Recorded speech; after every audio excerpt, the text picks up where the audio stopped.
দুসপ্তাহ বিরতির পর আবারও শুরু হয়েছে বুড়িগঙ্গা নদী দখলমুক্ত করবার কাজ। দ্বিতীয় দফায় বসিলা ব্রিজের নিচে নদীর জায়গা দখল করে গড়ে ওঠা অবৈধ স্থাপনা উচ্ছেদ শুরু করে বিআইডব্লিউটিএ কর্তৃপক্ষ। সকাল থেকে এখন পর্যন্ত ঝুপড়ি, টিনের ঘর, বহুতল ভবন সহ 25টিরও বেশি স্থাপনা ভেঙে ফেলা হয়েছে। বিউটি সংবাদের প্রতিবেদন। ১৩ দিনের বিরতি শেষে আবারও শুরু হলো বুড়িগঙ্গা নদী দখলমুক্ত করার কাজ। এদিন মোহাম্মদপুরের বসিলা ব্রিজের নিচে নদীর জায়গা ভরাট করে গড়ে ওঠা ১১টি বহুতল ভবন গুঁড়িয়ে দেয় বিআইডব্লিউটিএ কর্তৃপক্ষ।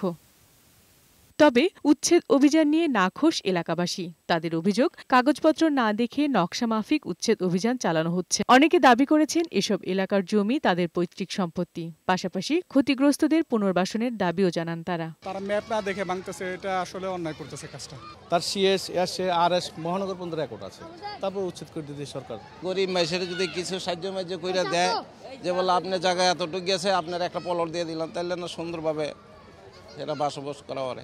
এদিকে বিআইডব্লিউটিএর যুগ্ম পরিচালক আরিফ উদ্দিন এসব অভিযোগ মিথ্যা উল্লেখ করে বলেন, নদীর জায়গা ভরাট করেই গড়ে উঠেছে এসব ভবন। ১৩ দিনের মধ্যে আমরা কিন্তু প্রত্যেকটা ভবন কিন্তু লাল দাগ দিয়ে গিয়েছি, মাইকিং করে দিয়ে গেছি এবং কয়েক বছর ধরেই কিন্তু এই সমস্ত অভিযান চলছে।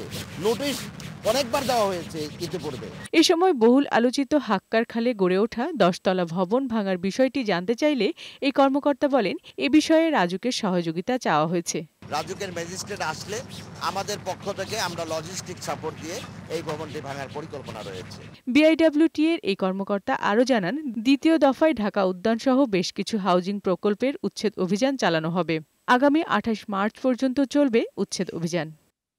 বিউটি সমাদ্দার, বৈশাখী সংবাদ, ঢাকা।